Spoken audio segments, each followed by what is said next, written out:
I don't know if there's any data to any of this, but I would say that I find that people from third world countries in more difficult situation that have experienced real hardship are generally more decent people. That's what I would say as like a anecdotal, generic kind of thing. I don't. It's a generalization. I don't know if I can prove that in any way, shape, or form. This is from my experience, completely anecdotal. But for the most part, it seems that people that deal with real setbacks and real difficulty in life generally have a more balanced and compassionate view of the world. I don't know. I don't know any of the figures for that, but are there? But it kind of makes us sense. I mean, then it makes an intuitive sense. I don't know whether it's I don't know whether it's true or not. No, I don't know either. Something else that I wanted to touch on too, though, to do with like, just like kind of like the individualism and why people don't, people should do BJJ and just focus on things that are difficult. I see a real difference, again, anecdotal, I can't prove it in any way, shape or form. Maybe you can, maybe there's some studies there, but there's a massive prioritization of emotional thinking or emotional reacting in the West compared to the more non-Western countries that I've seen. I'm not saying that it exists. I'm just saying I seem to notice a difference in that. Yeah, but you're seeing it in people. Yeah. You're seeing it in people for short periods. I don't think.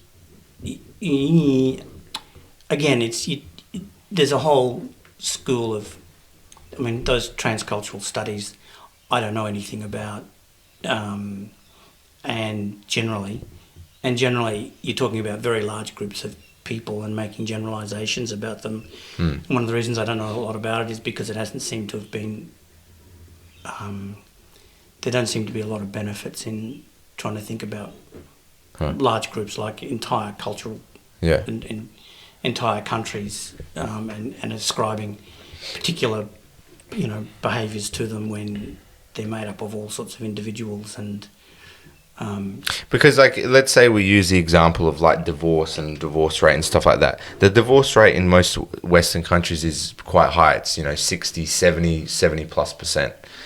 There's other countries like the rate of divorce compared to the rate of marriage. So there's 100,000 marriages this year, 70,000 of them end up divorcing, and there's generally two specific points of time. It's the most common length of marriages it's like 6 or 7 years and then 18 years. And I'm not sure the reason for the 6 or 7 year period, but the 18-year period is like, all right, our kids are old enough, we don't have to continue doing this thing anymore. From what I've seen and read, the rate of divorce in a lot of these other countries that I'm talking about, or areas of the world, not even countries, a lot of Asia, a lot of the Middle East, a lot of Africa, a lot of Eastern Europe, they don't have such a high rate of divorce. They have a very low rate of divorce. That's because you get killed. Yeah, in some countries you do. Yeah, it's easy to divorce in Australia. That's that's a thing. You don't get killed in Eastern European countries for divorcing.